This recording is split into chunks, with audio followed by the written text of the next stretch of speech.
visual aid. And they said it would be your decision as to whether you would allow it to be used. I haven't seen it, Your Honor. It was attached to the response to the motion to dismiss. It's a chronological assessment of the pleadings that are primary to my argument. Your Honor, I didn't see this in the briefing, so it's new to me. It's not in the brief. It was in the response to the, at the trial court level. Is it in the record? I would object, Your Honor. Do we know if it's in the record? Do we know if it's in the record? Pardon? Is it in the record? Yes, it is in the record. It is an exhibit to the response, the plaintiff's response to the motion to dismiss. If it's in the record, we'll allow it. We don't normally do this, but we'll allow it subject to, if we find it's not in the record, we'll strike it. Thank you. It's really just a matter of, it's a statute of limitations issue, and it's just in an effort to make it easier for everyone to follow. Thank you. Thank you. You didn't know that's part of your job, did you? I have a large version, but I think that this would probably just be a distraction, so I think I'll not use this. Thank you. Thank you. Good morning, Your Honors. I'm Lynn Thompson of the Memphis Bar. You need to pull that microphone down a little bit, if you would, please. And I would like to reserve 5 minutes for rebuttal, 5 minutes, all right. You may proceed. Today I am representing 4 of the siblings of the decedent, Rickie Charles Vaughn. They're Robert Vaughn, Majorie Vaughn, Zenobia Vaughn, and Tangi Phillips, as well as, Kevin Childress in his capacity as a successor administrator of the estate of Rickie Charles Vaughn. Kevin Childress was added as a party plaintiff to the siblings' complaint by order granting the successor administrator the right to intervene pursuant to Rule 2401. These parties are the plaintiffs at the trial level and the appellants in this proceeding, but I will refer to them as the plaintiffs today. May it please the court, this is the second appeal in the matter of the estate of Rickie Charles Vaughn. In August of 2019, this court affirmed the order of the trial court that held that an alleged non-marital child was excluded as a beneficiary of the estate for failure to file a claim against the estate in the time required by law. In this appeal, the plaintiffs are appealing the trial court's entry of an order entered on December 6, 2021. Can you pull that mic a little closer? I'm sorry, I'm having a hard time hearing you. Just pull it down. Maybe we'll come down a little bit. Yeah. Thank you. Which granted in part a Rule 1206 motion to dismiss on behalf of the defendants. The plaintiffs assert that the trial court erred in numerous issues in the order, but 2 of which are primary, which we will discuss today. The first being that the trial court erred in finding that the cause of action against the defendants accrued on March 12, 2015, before the siblings were found to be heirs of the estate and before the successor administrator was appointed. Second issue is that the trial court erred in dismissing all causes of action under a Rule 1206 motion to dismiss against defendants John Hensley and the law firm of Allen Summers, based on the trial court's finding that these defendants did not have a fiduciary duty to the plaintiffs and that the gravamen of the causes of action against these defendants were legal malpractice.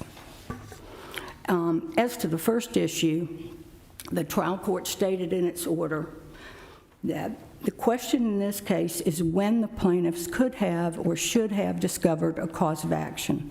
This court believes that there were a number of events that took place which would have put a reasonable man on notice that he or she may have suffered an injury. And the court goes on to say, the trial court goes on to say, there's no way to know the exact date when the plaintiffs knew or should have known that an actual injury occurred. And I'd like to bring your attention that the issue here for the plaintiffs is the court is focusing on when an actual injury occurred to the estate. And they are looking at the discovery rule to tell them when the plaintiffs had knowledge of that. What the trial court has ignored is that, and this is where I can refer to my chart, at this point in time, prior to March 13th of 2018, the trial court had not determined who the proper heirs of the estate were. There was a disputed issue as to whether an alleged non-marital child was the heir, sole heir under the intestacy of the estate, and if he was not, then it fell to the siblings under the intestacy statute because his parents and grandparents had predeceased him. So the plaintiffs would assert that at this point in time, that period of from July 25th, 2012, until the court determined who were the heirs of the estate, that the discovery rule is inapplicable because Tennessee law requires that a party to have standing to bring an action must have a distinct and concrete injury, conjectural, potential, a contingent injury, one that's dependent on being found an heir of the estate, is not sufficient for the parties to have standing.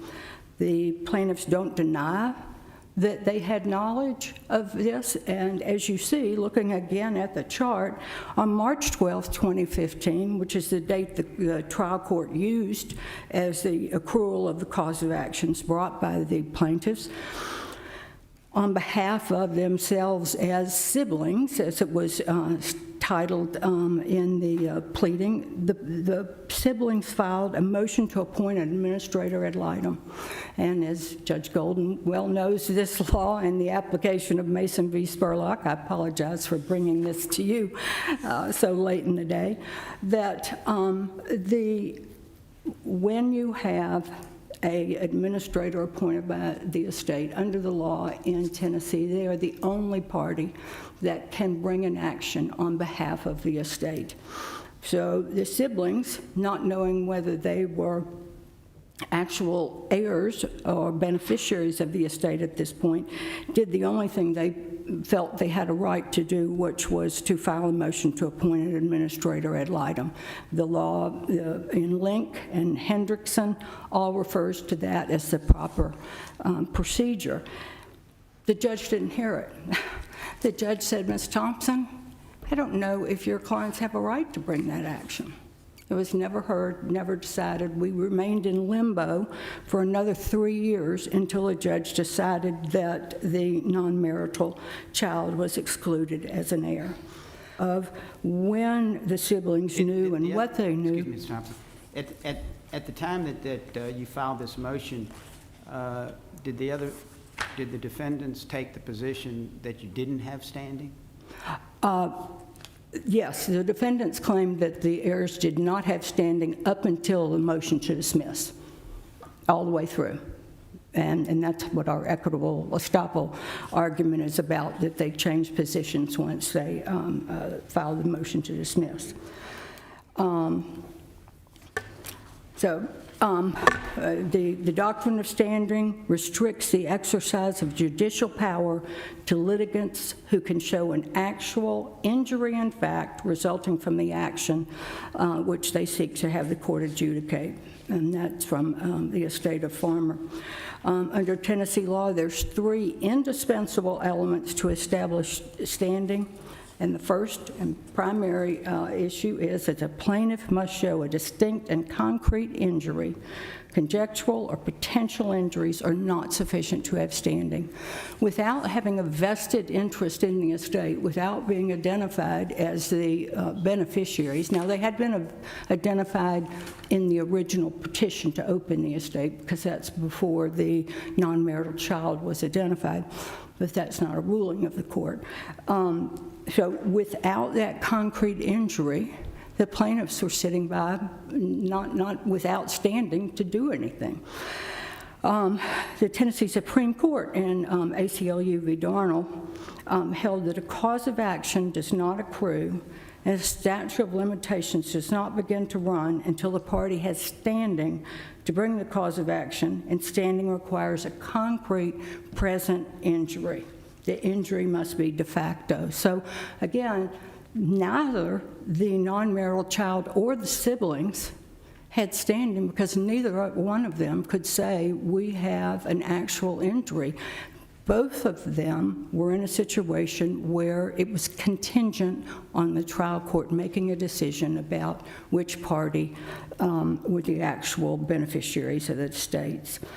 The defendants have relied on the exception stated in Mason v. Spurlock, which I would refer you to Judge Golden's footnote number 2, I believe, in the decision of N. Ray Link 2017 WL 4457591, which gives you a very good history of the application of this exception. The exception in Mason v. Spurlock, we believe, is not applicable because it requires that if a personal representative in collusion with a debtor is refusing to take an action and the estate is insolvent and the debt is about to be lost, then the parties ultimately entitled to the estate were granted the right to bring an action against the debtor and the personal representative. In the present case, we don't have a debtor, the debt's not about to be lost, and we don't have a party yet who's been determined to be the ultimately entitled to the estate. So again, we're in this limbo period where nobody has the right to bring this action. Apologize, I didn't see the light.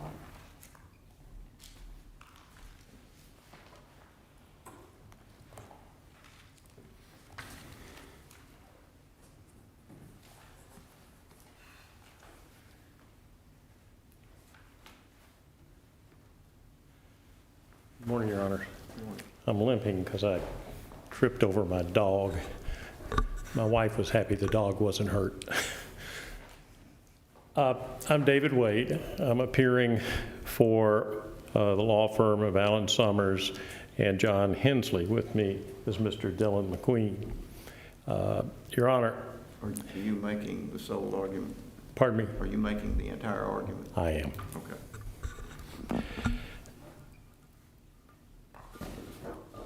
We have heard that the plaintiffs or the appellants had no rights with respect to this estate and that they were not the beneficiaries with respect to the estate.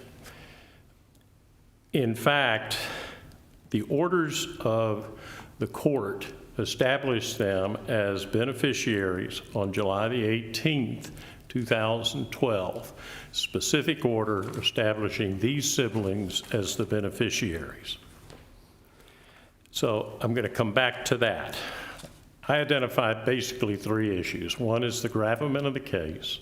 Second is the date of accrual. And the third is standing. As to, and they're all interrelated. As to the gravamen of the case, we assert that every duty that you find for Allen Summers and for John Hensley all sound under the standard of professional care of a lawyer. Mr. Hensley was a new lawyer who came to the firm that summer and happened to know the decedent at his church, and he brought this case in and was working on it. But the way the case developed were orders by Judge Benham with respect to what these lawyers were supposed to do. The claims are that they misfiled information about tax returns in the case, that they negotiated contracts, that there were erroneous accountings, that they failed to obtain court approval. There's actually a list of items in the decision by Judge Gomes below, 10 items on pages 5 to 7 of the order of dismissal. Those items all sound in what lawyers do. There's a question about Mr. Green standing up and being appointed as joint custodian of assets.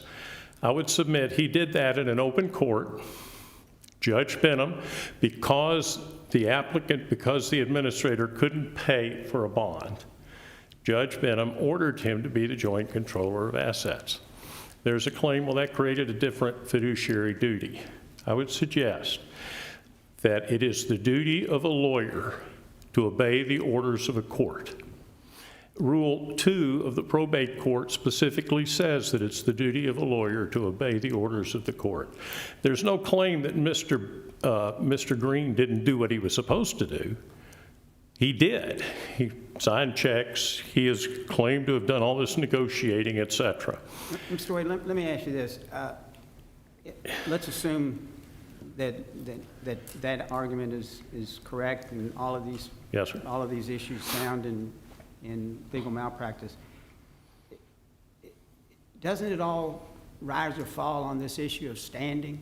In other words, the court didn't decide until March the 13th that DeSoto was excluded, and the plaintiffs filed their complaint on March the 13th, both in 2018. So if in fact they didn't have standing until the court excluded DeSoto, then doesn't the year begin to run when that order was entered, which would be the same day they filed the complaint? Now, I recognize that only the law firm, I believe, was named in the complaint. Yes, sir. But Mr. Hensley is a member of that firm, I believe, and so I guess there's then a question of whether or not when he was brought in 20, whether that relates back to the filing date. But doesn't this all just rise or fall on standing? As I said, they're interrelated, Your Honor. I'm not sure what the Let rest of it has to do me with go to that. I'll go to that. All right. And I understand the court has unique interest in that based on the Link decision and the Hendrickson's decision, and the court has engaged in a lot of analysis of those cases. And Mason, first of all, as I said, the order that was entered by the court on July the 18th, 2012, named these heirs as the beneficiaries. So there is an order that names them as beneficiaries. The claim is they had no standing because they weren't beneficiaries or weren't parties of interest. They couldn't do anything. But then after that order was entered, Mr. Green and Mr. DeSoto was then brought in as apparently as the heir, or raised as the heir. And interestingly, and maybe you can respond to this, there were matters related to that. The fact no one was ever advised, even the court, and the court admonished Mr. Green, I believe, and maybe even the law firm, I'm not sure about this, about the fact that had never mentioned that he'd been adopted twice, and that matter hadn't been cleared up at that point. I mean, there were, and the plaintiffs themselves were convinced, and by Mr. Green, that they were not heirs anymore, and that all of this came up and was raised, and was one of the reasons why this motion to appoint an administrator ad litem, I think, was brought up in 15. So the answer to your question is that Judge Gomes did say that for a period of time, the heirs were clouded about their knowledge concerning Mr. DeSoto, maybe believing that Mr. DeSoto was appropriate to be an heir. I would point out that in an accounting in October of 2013, 15 months after the estate was opened, listed the siblings as the heirs, DeSoto as a potential heir. There was never a ruling that Mr. DeSoto was an heir. There was an order in the court that these 4 siblings were heirs. But this was all of this issue with Mr. DeSoto was being pushed by the co-administrator. And What was being pushed by the administrator is Judge Gomes told the administrator to determine heirs. That's what went out to try to find out what all of this background was by adoption and what have you. And that was all reported on, but there was never any order that took away the order of the court of July the 18th, 2012, that these siblings were the heirs. So the point is, as heirs, they had the right to do what they could do. well, every time there was a filing, in the court, is the way I read the record. The defendants said, well, they don't have standing. No, sir. They don't have standing to file this. Your Honor, if you please, I don't believe that there is a pleading that was raised by our clients that said they don't have standing. Now, I can be corrected. There's a lot of paper in this record, but I don't know that there is such a pleading that says they don't have standing. Well, as late as, They may have said they were wrong. well, even after the court ruled that Mr. DeSoto was not an heir, subsequent to that, order was entered. There was a motion to declare Mr. DeSoto as the sole heir that was filed in June of 2018.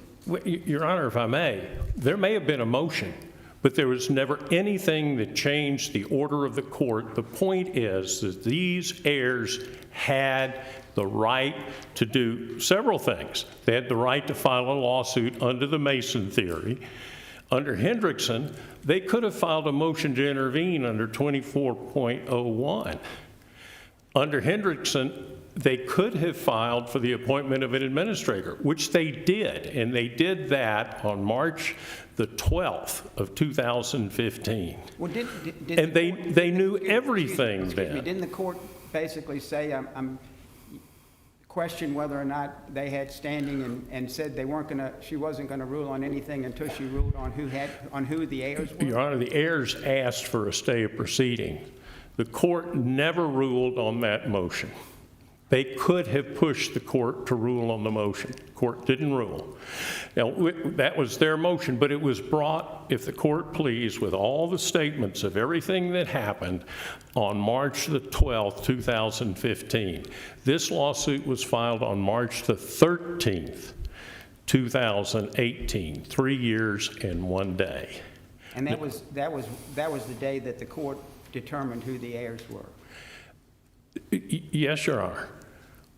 But the court, wait a minute. What the court determined is that Nolan DeSoto was not an heir. Was not an heir. Was not an heir, that's right. The court never changed its original order that these heirs were the beneficiaries. Never. And y'all never argued that they didn't have standing? Your Honor, let me say, y'all never argued. I got to say this. We came into this case in like 2018. It'd been going on for 6 years. So I'm not saying never is never, but as far as I know, we never took the position that this court that the probate court had not entered an order naming them as the heirs. What Mr. Green did and the firm, based on their information, they filed a petition to have Mr. DeSoto determine the heir. That never happened. The original order was never changed. For these plaintiffs to say they didn't think they could bring a lawsuit, Your Honor, it's incredible to me.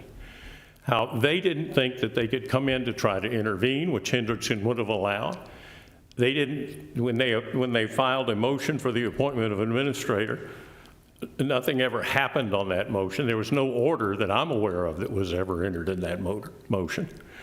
And to have this sit around until now Mr. Green's dead, this whole thing is passed off, I think is inappropriate. They had standing. They could have come in and done all of the things that Hendrickson says they could have done.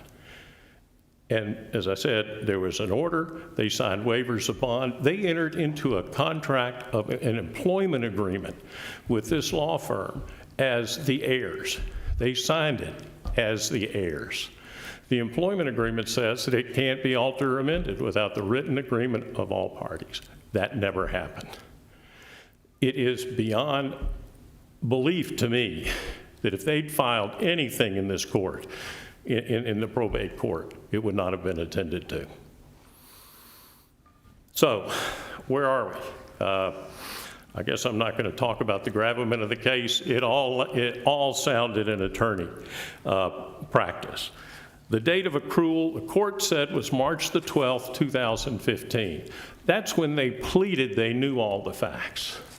On January the 6th, 2015, 3 months earlier, they filed a motion for summary judgment with their counsel.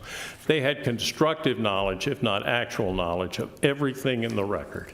And everything in the record that they claim were breaches and violations were all disclosed. They had actual knowledge of everything they're claiming here today were defaults on the part of these lawyers. And they had it back at least by January the 6th, 2015. Just counting by my calendar, with respect to John Hensley, he was not sued until 2020. The claims that were raised against him about what he did, according to the trial court, were known in 2015. So even if you apply the 3-year statute, he's out. With respect to Alan Summers, the court held that the claims were known no later than March the 12th, 2015. And the lawsuit was filed on March the 13th, 2018. So even under the 3-year statute, they're out. I do think that what Hendrickson lined up was an extension of Mason. And it recognized that under the circumstances of Mason and under the circumstances of Hendrickson, that if there's collusion and the beneficiaries don't have a reasonable way to get into court, that the administrator's not going to bring anything into court. They have the right to take action, and they didn't do it. They had 3 options: a direct lawsuit, as I said, an intervention, or they could have pursued the administrator ad litem rel. They filed it, but they didn't pursue it. Your Honor, with all due respect, we'll rely on our briefs. We do believe that under the Link decision, which the court said kind of muddled up Mason a little bit, we think under these circumstances the cause of action could have been brought and should have been brought. And I'll stop here. Good to see you. Thank you.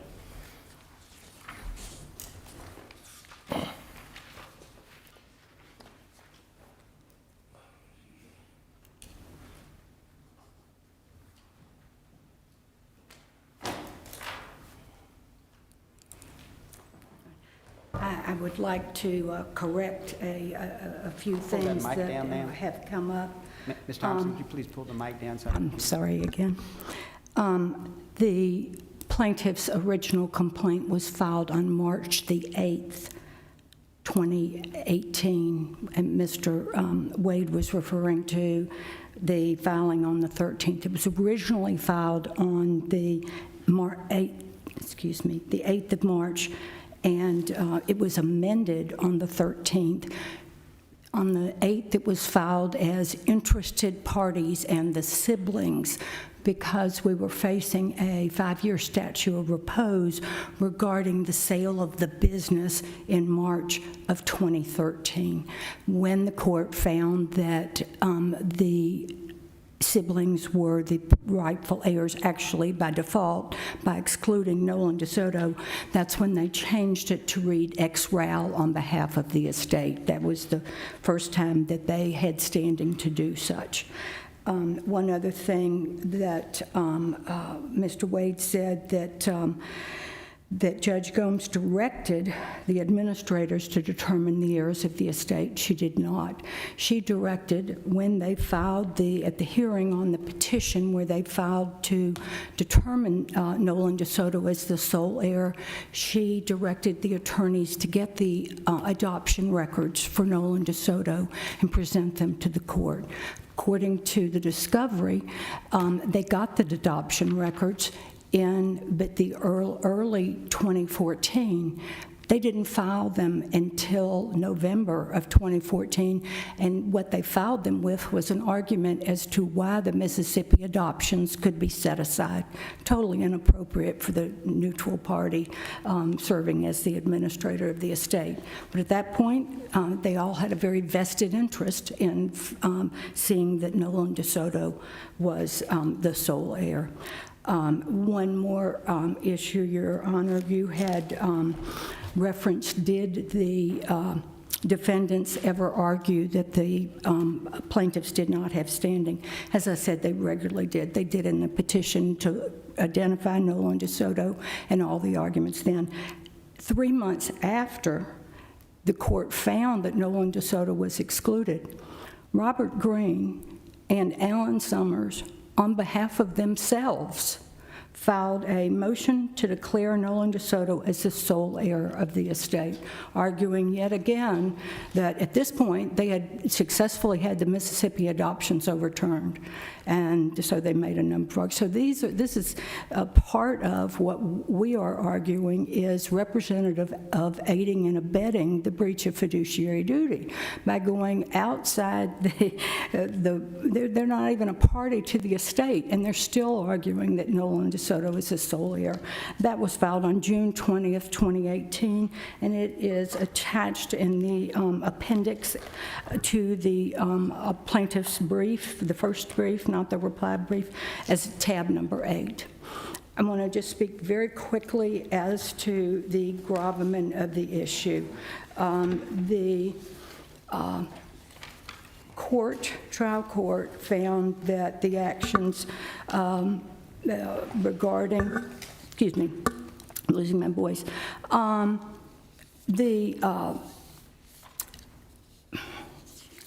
to find my proper notes here, I apologize, that the court found that the gravamen of the issue was legal malpractice as to John Hensley and Alan Summers, and she found that John Hensley and Alan Summers did not have a fiduciary duty to the sibling plaintiffs. The causes of action that the plaintiffs have asserted against John Hensley and Alan Summers do not require a fiduciary duty, do not require privity of parties. The primary one is the aiding and abetting of Rickie Vaughn and Robert Green in the breach of their fiduciary duties. I would refer you to the opinion of PNC Multifamily Capital versus the Bluff City Community Development Corporation at 387 Southwest 3rd, 525, which was actually authored by Judge Stafford, which parallels in many respects the issues of bringing an issue against an attorney when it is not for legal malpractice, when you don't have an attorney-client relationship, and that they can be responsible. In this case, these attorneys, they could have been accountants, they could have been plumbers. It's what they did in aiding the breach of fiduciary duty. John Hensley repeatedly, oh, I'm sorry, I stopped again.